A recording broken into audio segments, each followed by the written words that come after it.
বিসমিল্লাহির রহমানির রহিম। সকল প্রশংসা মহান আল্লাহ পাক রব্বুল আলামিনের, যিনি আসমান এবং জমিনের মালিক, যিনি উভয় জাহানের বাদশাহ, যিনি মহাপরাক্রমশালী প্রজ্ঞাময়। মোমেন তো তারাই যারা সর্ব অবস্থায় মহান আল্লাহর উপর তার বিশ্বাস অটুট রাখে, আল্লাহর দেওয়া নির্দেশিত পথে জীবন পরিচালনা করে। মোমেনগণ সর্বদাই সর্ব অবস্থায় সর্বক্ষণে মহান আল্লাহর সন্তুষ্টি জ্ঞাপন করে। তারা ভালো অবস্থাতেও মহান আল্লাহর সন্তুষ্টি জ্ঞাপন করে, মন্দ অবস্থায়ও আল্লাহ পাক রব্বুল আলামিনের শুকরিয়া আদায় করে। মমিন ব্যক্তি কখনোই আল্লাহর উপর নিরাশ হয় না, মহান আল্লাহর রহমতের উপর তাওয়াক্কুল করে। সুতরাং প্রত্যেক ইমানদার বান্দাগণই মোমেন, যারা ইমান এনেছে মহান আল্লাহ পাক রব্বুল আলামিনের উপর এবং মহান আল্লাহর নির্দেশিত পথে জীবন পরিচালনা করে। মোমেনগণের অন্যতম আরেকটি বৈশিষ্ট্য হল ধৈর্য ধারণ করা এবং সবর করা। সবর এবং ধৈর্য ধারণ মহান আল্লাহ পাক রব্বুল আলামিনের পক্ষ থেকে একটি অন্যতম নিয়ামত। মোমিন ব্যক্তি এই পৃথিবীকে কামনা করে না, এই দুনিয়ার চাকচিক্য ভোগ বিলাসকে কামনা করে না। প্রক্ষান্তরে মোমিনরা মহান আল্লাহ পাক রব্বুল আলামিনের নৈকট্য এবং সান্নিধ্য কামনা করে। আল্লাহর দেওয়া রিজিক সৎ পথে অন্বেষণ করে এবং আল্লাহর পথে ব্যয় করে। তার যতটুকু আছে তা থেকে মানুষের কল্যাণে ব্যয় করতে অগ্রগামী হয় এবং সর্বদাই সন্তুষ্টি অর্জন করে। পৃথিবীতে শান্তি আনয়নের অন্যতম পন্থাই হল মানুষের কল্যাণে নিজেকে নিয়োজিত করা। মহান আল্লাহ পাক রব্বুল আলামিনের নির্দেশিত পথে জীবন করে। মোমেনদের সমস্যা আসবে, দুঃখ আসবে, কষ্ট আসবে, মোমেনগণ সেটা হাসি মুখে মেনে নেবে এবং মহান আল্লাহ পাক রব্বুল আলামিনের সন্তুষ্টি একাগ্র চিত্তে উৎফুল্ল হৃদয়ে জ্ঞাপন করবে। মহান আল্লাহ পাক রব্বুল আলামিন যিনি আসমান জমিনের মালিক, যিনি অপরন্ত ভাণ্ডারের মালিক, যিনি সর্বময় কর্তৃত্ব যান, যিনি মহাপরাক্রমশালী, যিনি প্রজ্ঞাময়, যিনি অসীম ক্ষমতার অধিকারী, সেই আল্লাহ পাক রব্বুল আলামিন তার বান্দাদের পরীক্ষা করেন। পরীক্ষার মাধ্যমে আল্লাহ পাক রব্বুল আলামিন বান্দার একাগ্রচিত্ততা, তার আল্লাহর উপর বিশ্বাস এবং তার ধৈর্যের পরীক্ষা করেন। আর সেই জন্যই মুমিনদের সর্বসময় উচিত দুঃখ কষ্ট এবং যে কোনো সমস্যায় মহান আল্লাহর উপর বিশ্বাস রাখা এবং সবুরের সহিত ধৈর্য ধারণ করা। ধৈর্য ধারণের মধ্য দিয়ে আল্লাহ পাক রব্বুল আলামিন নৈকট্য লাভের পন্থা সহজতর হয়। মহান আল্লাহকে পেতে হলে আল্লাহর নির্দেশিত পথে অবশ্যই মানুষকে জীবনযাপন করতে হবে। আল্লাহ নির্দেশিত পথে জীবনযাপন করার প্রথম দিয়েই মহান আল্লাহর নৈকট্য লাভ করা সম্ভব। যে আল্লাহ আমাদেরকে সৃষ্টি করেছেন অফুরন্ত নিয়ামত দিয়ে, যার শুকরিয়া আদায় করে শেষ করার মতো না, যিনি মহান দয়ালু, অসীম করুণাময়, পরম ক্ষমাশীল আল্লাহ, যিনি সৃষ্টি করেন সব কিছু এই বান্দার জন্য, সেই আল্লাহর সন্তুষ্টি কামনা করাই সর্বোত্তম কাজ। আল্লাহ নির্ধারিত পথে জীবন পরিচালিত করা, আল্লাহর সীমাকে লঙ্ঘন না করা। সীমা লঙ্ঘনকারীরা কখনোই আল্লাহর নৈকট্য লাভ করতে পারবে না এবং সীমা লঙ্ঘনকারীদের স্থান হবে জাহান্নাম। তারা ইহকাল এবং পরকালে ক্ষতিগ্রস্ত হবে, যদিও মানুষগণ সে ব্যাপারে উদাসীন। মহান আল্লাহর কাছে চাওয়া যে মহান আল্লাহ যেন সর্বাবস্থায় তার রবের উপর শুকরিয়া আদায় করার তৌফিক আমাকে দান করেন। যে আল্লাহ আমাকে ভালোবাসেন, ভালোবাসে বই আমাকে সৃষ্টি করেছেন। আমার সুন্দর মুখমণ্ডল অবয়ব তিনি করেছেন। আমার জন্য উনি আসমান জমিন সৃষ্টি করেছেন। আমার জন্য বৃক্ষলতা সৃষ্টি করেছেন। ফলমূল, শাকসবজি, কত নিয়ামত মহান আল্লাহ আমার জন্য দিয়েছেন। আমি আমার সেই রবের জন্য কী করলাম সে চিন্তা করতে হবে। আমার রব তো অসীম দয়াময়, পরম করুণাময়, অসীম দয়াময় আল্লাহ। আল্লাহর ভালোবাসায়, আল্লাহর প্রেমে ডুবে যেতে চাই। আল্লাহর প্রেমে ডুবে যেতে চাই। মহান আল্লাহর সান্নিধ্য লাভ করতে চাই। হে আল্লাহ, তুমি আমাকে সহ সমস্ত মানুষকে তোমার নির্দেশিত পথে পরিচালিত করার জন্য তৌফিক দান করো আল্লাহ। হে আল্লাহ, আমাদের উপর তোমার খাস রহমত নাযিল করে দাও। আল্লাহ, বিপদে ধৈর্য ধারণ করার তৌফিক দাও। আল্লাহ, তুমি আমাদের সহ্য এবং সহনশীলতা বৃদ্ধি করে দাও। হে রব, সর্বাবস্থায় তোমার সন্তুষ্টি কামনা করি। তুমি তো অসীম দয়ালু, পরম করুণাময় আল্লাহ। হে আল্লাহ, তুমি মহান, তুমি রব্বুল ইজ্জত, তুমি আমার একনিষ্ঠ অভিভাবক আল্লাহ। তুমি আমার মালিক, আমি তোমার গোলাম, আমি তোমার দাস আল্লাহ। তোমার বান্দাকে তুমি কবুল করে নাও আল্লাহ। দুনিয়াতে মধ্যে আপনি যত দুনিয়ার মধ্যে ডুবে যাবেন, পরকাল তত দূরে সরে যাবে। মহান আল্লাহ আপনার কাছ থেকে দূরে সরতে থাকবে। সেজন্যই আসুন আল্লাহর প্রিয় দাবিত হই, দুনিয়া থেকে বিমুখ হই, দুনিয়ার প্রতি আকৃষ্ট না হই। কারণ এই জায়গাটা আমার স্থায়ী জায়গা না, এখানে আমার স্থায়ী জায়গা না। সমস্ত মানুষকেই চিন্তা করা উচিত এই পৃথিবী ছেড়ে যাওয়ার কথা। এখানে থাকার কোনো জায়গা নেই। মানুষকে চলে যেতে হবে, আপনাকেও চলে যেতে হবে পৃথিবী ছেড়ে। তাহলে পৃথিবীটা কেন মানুষের জন্য কল্যাণময় হবে না? মানুষের হৃদয়ে মানুষকে স্থান করে নিতে হবে। সমস্ত মানুষের উপরই দায়িত্ব আছে। সেই দায়িত্ব এবং কর্তব্যগুলো মানুষ যদি নিষ্ঠার সহিত পালন করে প্রত্যেকের জায়গা থেকে, তাহলে সেই ইবাদতের মধ্যে থাকতে পারবে। আল্লাহর ইবাদত করা অত্যন্ত সহজ এবং সহজ পথে আল্লাহ ইবাদত করার সুযোগ দিয়েছেন।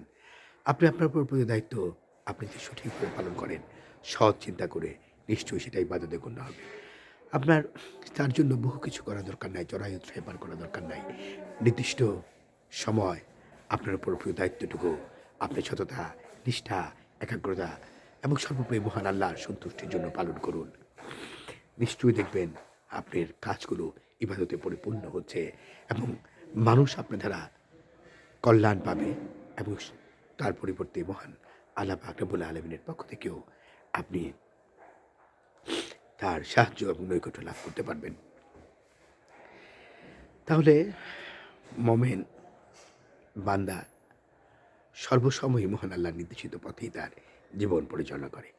আল্লাহর একাত্মবাদের ঘোষণা করা, আল্লাহকে রব হিসেবে মেনে নেওয়া, মহান আল্লাহর স্মরণ হৃদয়ে ধারণ করা, সকাল থেকে সন্ধ্যা পর্যন্ত, মাগরিব থেকে মাসরিক পর্যন্ত জীবনের প্রত্যেকটা মুহূর্ত মহান আল্লাহর নির্দেশিত পথে পরিচালনা করার নামেই আপনার ইমান যখন মজবুত হয়, তখন নিশ্চয়ই আপনি আল্লাহর নির্দেশিত পথে বাইরে যাওয়ার সুযোগ আপনার নাই। আল্লাহর নির্দেশিত পথে জীবন পরিচালনা করার জন্য আমার মনে হয় প্রত্যেক মানুষকেই চিন্তা করা দরকার যে প্রত্যেক দিন সে তার জীবনের ছক তৈরি করবে, রুটিন তৈরি করবে। সে আল্লাহ নির্দেশিত পথে তার জীবন পরিচালিত করবে, আল্লাহ স্মরণ নিজেকে নিশ্চিত রাখবে এবং তার দ্বারা যেন বিন্দু পরিমাণ অন্যায় সংঘটিত না হয় সেদিকে সচেষ্ট থাকবে, সজাগ থাকবে। তার চরিত্রের মধ্যে সমস্ত ভালো দিকগুলোর প্রতিফলন ঘটাবে, যার দ্বারা পৃথিবীর মানুষের কল্যাণ হয়, আল্লাহর সৃষ্ট সকল জীবের কল্যাণ হয়। সেই পথে সে অগ্রসিত হবে। মানুষের মঙ্গলের কামনা এবং সঠিক পথে বিশেষ করে যদি মানুষ চিন্তা করে, আল্লাহর কাছে নিজেকে দণ্ডায়মান হতে হবে, আল্লাহর কাছে তাকে জবাবদিহি করতে হবে। মহান রবের সামনে দণ্ডায়মান হওয়ার লজ্জা যদি তার মধ্যে থাকে, নিশ্চয়ই সেই মানুষের দ্বারা অকল্যাণ হওয়ার সুযোগ নাই। মানুষের কল্যাণে যদি নিয়োজিত হয়, পৃথিবীতে সমস্যা থাকার কথা না, গোটা পৃথিবীটাই সুন্দর হওয়ার কথা। আসলে সাম্য সুন্দর পৃথিবীর জন্যই কথা বলছি। এই সাম্য এবং সুন্দর পৃথিবী, আমি জানি আমার একাউকের কথা হবে না এবং মানুষ সেগুলাকে গ্রহণ করতে চায় না। মানুষ দুনিয়াবি বিভিন্ন গান, বাদ্য, বাজনা এবং মনোরঞ্জন হয়, সেই সমস্ত জিনিসের প্রতি আকৃষ্ট হয়। শয়তান তাকে সেটাকে আকৃষ্ট করে রাখে। কিন্তু সে একবারও বিবেচনা করে না, চিন্তা করে না। সত্যিকার অর্থে তার জন্য কোনটা মঙ্গলময়। মঙ্গলের চিন্তা করতে হবে। মানুষের সুন্দর পথের দিকে আহ্বান করতে হবে। আমি যেটা বললাম, যে যেখানে আছে আপনি আপনার জায়গায় বসে থেকে আল্লাহর ইবাদত করেন। আপনি আপনার স্থান থেকে মানুষের কল্যাণে নিয়োজিত হন। নিজে সৎ পথে থাকার চেষ্টা করেন। কারণ আপনার সমস্ত হিসাব আপনার সমস্ত কর্মের বোঝা আপনাকে বহন করতে হবে। আপনার কর্মের বোঝার ভার কেউ নিবে না। না আপনার সন্তান, না আপনার স্ত্রী, না আপনার পুত্র, না আপনার আত্মীয়স্বজন, না সমাজ, না প্রতিবেশী, কেউ না। আপনারটা আপনাকেই বহন করতে হবে। সুতরাং আপনি যদি ভাবেন যে সত্যিকার অর্থেই একটা মানুষ যখন এই পৃথিবী থেকে চলে যায় এবং প্রত্যেককে পৃথিবী ছেড়ে চলে যেতে হবে। প্রত্যেকটা মানুষকে মৃত্যুর স্বাদ গ্রহণ করতে হবে। যত ক্ষমতাধর মানুষ হোক, যত উচ্চ পদমর্যাদার মানুষ হোক, এই পৃথিবীতে সে থাকতে পারবে না এবং সমস্ত কিছুই এই পৃথিবীর বুকে উপরে রেখে তাকে নিঃসঙ্গ খালি হাতে এই দুনিয়া ছেড়ে অনন্ত গন্তব্যের দিকে রওনা হতে হবে, যেখানে জায়গাটা সম্পূর্ণ অজানা। তাহলে সে যদি চিন্তা করে আমার কিছুই নাই, আমার বলে কিছুই নাই, আমি নিজেও আমার না, আমার শরীর আমার না, আমি আমার না, সুতরাং আমার হিসাব যদি আমার হয়, আমাকে যদি আল্লাহর কাছে দণ্ডবান হতে হয়, তাহলে কার জন্য, কেন এই পৃথিবীতে আমি সৎ পথ ছেড়ে দিয়ে অন্যায়ের পথ অবলম্বন করবো? সে অন্যায়ের পথ অবলম্বন করে আমার কী লাভ, আমার কী ফায়দা, আমি কি পাচ্ছি সেখান থেকে, আমার উৎকৃষ্টতা কী, আমার সম্মান মর্যাদাটা কতটুকু, সে চিন্তা যখন মানুষ করবে, সে মানুষের দ্বারা অন্যায় হবে না। আর যখন সমাজ থেকে অন্যায় মুছে ফেলা সম্ভব হবে, মানুষ যখন উৎকৃষ্ট চরিত্রের অধিকারী হবে, তখন এই পৃথিবী সমাজ হবে সুন্দর। মানুষ তার কাঙ্ক্ষিত লক্ষ্যে পৌঁছতে পারবে, মানুষ তার আল্লাহর নির্দেশিত পথে পৌঁছতে পারবে। আল্লাহ যে উদ্দেশ্য নিয়ে এই দুনিয়াতে বান্দাকে প্রেরণ করেছিলেন, সে উদ্দেশ্য সফল হবে। মহান আল্লাহর উদ্দেশ্যকে সফল করতে সমস্ত মানুষকে আমি আহ্বান করব, আসুন ন্যায় এবং নীতির পথে, সঠিকতার পথে জীবন পরিচালনা করি। হ্যাঁ, আপনার জীবন চলার পথে ভুল হতে পারে। সেই ভুলগুলো আপনি চিন্তা করেন, শুধরে নেওয়ার চেষ্টা করেন। আপনি ধৈর্য ধারণ করেন, আল্লাহর উপরে তাওয়াক্কুল হন। নিশ্চয়ই মহান আল্লাহ আপনার সমস্ত সমস্যাগুলো সমাধান করার ক্ষমতা রাখেন। আল্লাহ যদি আপনার প্রতি সহায় হন, তাহলে পৃথিবীটা আপনার কাছে নিরর্থক মনে হবে। আপনি তার পেছনে ছুটবেন না। আল্লাহর নৈকট্য আপনাকে জান্নাতের দিকে ধাবিত করবে। মহান আল্লাহর ভালোবাসা আপনার হৃদয়কে প্রফুল্ল করবে, আপনার হৃদয়কে প্রশস্ত করবে। আপনি হবেন আল্লাহর নির্দেশিত এবং আল্লাহর উদ্দেশ্য সফল করার মতো আল্লাহর একজন বান্দা। মহান আল্লাহ পাক রব্বুল আলামিন, উনি দয়াময়, যার জন্য আল্লাহ আপনাকে ক্ষমা করবেন। কিন্তু আপনি নিজে নিজের পথে আসুন। আল্লাহর একাত্মবাদে আল্লাহকে রব হিসাবে মেনে তার হুকুম এবং আহ্বানগুলো মেনে চলার চেষ্টা করতে হবে। আপনি যখন চিন্তা করবেন মানুষের কল্যাণের কথা, তখন আপনি যেখানেই থাকেন, অর্থাৎ আপনাকে চালের ব্যবসা করলেও সেখানে নিশ্চয়ই আপনি দাম বৃদ্ধি করতে পারবেন না। আপনি যদি চিন্তা করেন যে এটা জবাবদিহিতা আপনাকে করতে হবে এবং এই সম্পদ যদি আপনি ভিন্ন পথে অসৎ পথ অবলম্বন করে অর্জন করেন, সেটা আপনি নিয়েও যেতে পারবেন না এবং এই সম্পদ আপনার মৃত্যু থেকে আপনাকে বাঁচিয়েও রাখতে পারবে না। আজরাইল ইসলাম থেকে আপনাকে মুক্ত করতে পারবে না। সুতরাং আপনি চিন্তা মাথায় যখন আনবেন, আর যখন চিন্তা করবেন কল্যাণের, যখন চিন্তা করবেন অসহায় মানুষের, যখন চিন্তা করবেন কষ্টে পতিত হওয়ার মানুষের, তখন আপনার দ্বারা সে অন্যায় কাজ হবে না। আপনার একটু সহযোগিতা, আপনার একটু সাহায্য, আপনার একটু ন্যাক দৃষ্টি, আপনার একটু ভালোবাসা মানুষের অনেক সহযোগিতা করতে পারে। একজন মানুষকে, ক্ষুধার্ত মানুষকে তার খিদা নিবারণে সহায়তা করতে পারে এবং তাও দরকার নাই আপনি প্রত্যেকটা জায়গায় নিজে সৎ এবং সততার সহিত আপনার দায়িত্বটুকু পালন করেন। আস্তে আস্তে সমাজ সুন্দর হয়ে থাকবে, সমাজ হবে সুন্দর, সমাজ হবে মানুষের বসবাসের উপযোগী। মানুষের কষ্ট হয় এমন কাজ, আল্লাহ যেখানে আপনার বান্দার জন্য এত কিছু করছেন, আল্লাহ যেখানে আপনাকে অফুরন্ত নিয়ামত দিয়েছেন, আল্লাহ যেখানে কার পূর্ণ করেন নাই, সেখানে আপনি কেন তা করছেন? আপনি মানুষের কষ্টের কারণ হয়ে দাঁড়ায়েন না। পৃথিবীর কোনো মানুষই যেন মানুষের কষ্টের কারণ হয়ে না দাঁড়ায়। যখন মানুষ মানুষের কষ্টের কারণ হয়ে দাঁড়াবে না, তখন এই পৃথিবী হবে সুন্দর। আর সর্বোপরি যে কথাটা আমি বারবার বলি, আপনারা হয়তো ভাবতে পারেন একই কথার পুনরাবৃত্তি। হ্যাঁ, একই কথার পুনরাবৃত্তি করব। কারণ আমরা পৃথিবীর সমস্ত মানুষগুলা এক জাতি, এক আদমের সন্তান। আমরা একে অপরের আত্মীয়। প্রত্যেকের ভালোবাসার হৃদয়ে বন্ধনের আত্মীয়। আমরা একে অপরের ভাই। আমরা সহজাত। আমাদের শান্তি, আমাদের সমৃদ্ধি এই পৃথিবীটাকে সুন্দর এবং কল্যাণময় করতে পারে। একমাত্র আমাদের শত্রু হলো শয়তান, যে আমাদেরকে বিভিন্ন লোভ, লালসা এবং দুনিয়ার স্বাচ্ছন্দ্য ভোগবিলাসে মত্ত করে রাখতে চায়। কারণ শয়তান জাহান্নামের অধিবাসী। শয়তান চায় তার পাল্লা ভারী হোক এবং তার সাথে দুযোগের সঙ্গী বৃদ্ধি পাক। আর সেই জন্য সে মানুষকে কল্যাণের পথ থেকে দূরে রাখতে চায়। সে একা জাহান্নামে পৌঁছতে চায় না। সে পুরো জাহান্নাম আল্লাহর বান্দাদের সাথে নিয়ে পরিপূর্ণ করে দিতে চায়। আপনি যখন সেটা চিন্তা করবেন যে না, আমি জাহান্নামের যাত্রী হব না, আমি শয়তানের প্রধানকে অনুসরণ করব না, আমার যে প্রকাশ্য শত্রু তার বিরোধিতা করব, এবং শয়তানই শুধু আমাদের শত্রু, মানুষ না।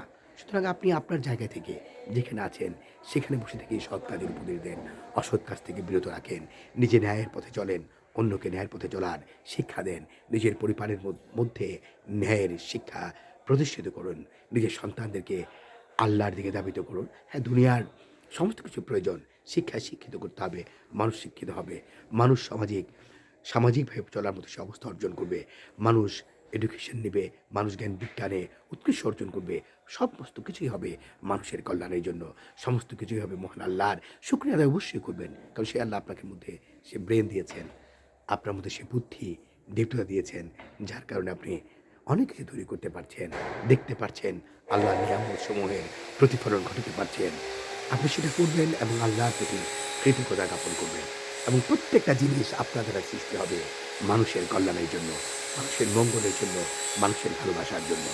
মানুষের মঙ্গলের জন্য আমরা অনেক কিছু করি। আমরা হসপিটাল করলাম, ওষুধ তৈরি করলাম, আমরা কেতব প্রতিষ্ঠান তৈরি করলাম, আমরা ওয়েলফেয়ার ফান্ড তৈরি করলাম, পক্ষান্তরে আমার মানুষকে আমরা নিশ্চিহ্ন করে দেওয়ার জন্য ব্যবস্থাও তৈরি করলাম। আসুন আমরা সে থেকে বেরিয়ে আসি। আমরা সমস্ত মানুষগুলো মানুষের ভালোবাসার বন্ধনে বন্ধিত হয়ে যাই। প্রত্যেককে আমরা, প্রত্যেক জাতি, ধর্ম, বর্ণ নির্বিশেষে গোটা পৃথিবীর আদম সন্তানগুলোকে আমরা আদমের সন্তান হিসেবে জানি। আমরা নিজেদের জাতি হিসাবে মেনে নেই। প্রত্যেক মানুষ জাতি মহান আল্লাহ পাক রব্বুল আলামিন একটা নামে বলেছেন আদম সন্তান, ইনসান। জিন জাতি এবং ইনসান আল্লাহ পাক রব্বুল আলামিনের সৃষ্টি, এবং উভয়ের বিচারের সম্মুখীন হতে হবে। তাহলে আমি যখন চিন্তা করবো যে পৃথিবীর সমস্ত মানুষ আমার জাতি, আমরা একটা শ্রেণীভুক্ত, তখন ভেদাভেদ ভুলে যাবে, উঁচু নিচু তার চিহ্ন মাত্র থাকবে না। মানুষের কল্যাণে মানুষ নিয়োজিত হবে। পৃথিবীতে প্রয়োজন হবে না এত কিছু করার, পৃথিবীতে হবে না যুদ্ধ বিগ্রহ, পৃথিবীতে হবে না অশান্তির কোনো লালিমা। প্রত্যেকে সন্তুষ্ট হবে। আপনি সন্তুষ্ট হবেন না আরেকজন মানুষকে উপকার করার মতো দিয়ে, আপনার সন্তুষ্টি আসবে আপনার জাতিকে উন্নত করার মধ্য দিয়ে, আপনার সন্তুষ্টি আসবে আপনার জাতিকে ভালো রাখার মধ্য দিয়ে। যখন এই চিন্তা আপনার মধ্যে জাগ্রত হবে, তখন পৃথিবীটা হবে শান্তিময়, কল্যাণময়। গোটা পৃথিবীটা হবে মানুষের বসবাসের উপযোগী একটা স্থান। মানুষের বসবাসের উপযোগী স্থান শান্তি এবং কল্যাণের আনন্দের জন্যই প্রত্যেকের মানুষের কাজ করা উচিত। প্রত্যেক মানুষ, প্রত্যেক ধর্মের তার সুন্দর কথাগুলি, তার ধর্মের নীতিগুলো অনুসরণ যদি করতে পারি, নিশ্চয়ই পৃথিবীতে আমার মনে হয় ঝামেলা থাকার কথা নয়। মহান আল্লাহ পাক রব্বুল আলামিনের পক্ষ থেকে অবতীর্ণ আসমানি কিতাবসমূহ মানুষের কল্যাণের জন্য নিয়োজিত হয়েছে। আল্লাহ পাক রব্বুল আলামিন মানুষের আসমানি কিতাবের মধ্য দিয়ে তাকে পথ চলার দিক নির্দেশনা দিয়েছেন, তাকে রুলস এবং রেজুলেশন দিয়েছেন। তার সাথে সাথে আল্লাহ ইহকালে এবং পরকালে পুরস্কারের ব্যবস্থা করেছেন।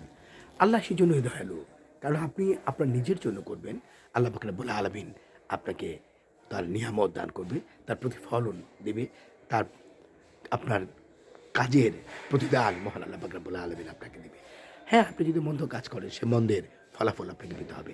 তাহলে আশরাফুল মাখলুকাত, সৃষ্টি সেরা জীব, আপনি জ্ঞানদীপ্ত, বুদ্ধিদীপ্ত, উৎকৃষ্ট চরিত্র অধিকারী। আপনি যখন জ্ঞানবান, যখন শ্রেষ্ঠ হবেন, তখন নিশ্চয়ই মন্দ কাজগুলো আপনার দিক থেকে চলে যাবে। যখন মন্দ কাজের চিন্তা উৎক্ষেপ হবে, আপনি আল্লাহর কাছে পানা যান, মহান রবের কাছে পানা যান, ঈশ্বরের কাছে পানা যান, আপনার ঘরের কাছে আপনি পানা যান, আল্লাহর আশ্রয় প্রার্থনা করেন। যে নামে বলেন, যে ভাষায় বলেন, আমার রব, আমার স্রষ্টা বুঝতে পারেন সেই সমস্ত ভাষা। সুতরাং আল্লাহর পথে ধাবিত হওয়ার মানুষের মূল কাজ। কঠিন ভাষা দিয়ে বলে মানুষকে পথে, এখন ব্যাপার হলো, আমি চিন্তা করে দেখি যে পৃথিবীটা টোটাল জায়গাটাই দুনিয়া থেকে মানুষ আঁকড়ে ধরেছে। সমস্ত কিছুর পিছনেই মানুষ এই দুনিয়ার কামিয়াবিটাই অর্জন করতে চায়। মানুষের মধ্যে আলোচনা হয়, সেই মাঝখানেও মানুষ দুনিয়াটাকেই চায়। আপনি আপনার রাস্তা থেকে হাটে, ঘাটে, বাজারে, বন্দরে, অফিসে, আদালতে যেখানেই থাকুন, লঞ্চে, বিমানে সমস্ত জায়গায় আপনি সুন্দর কথাগুলো বলতে পারেন। আল্লাহ সহজ ভাষায়ই এজন্য বুঝায় দিয়েছেন। আল্লাহ কঠিন কোনো ভাষা বলেন নাই।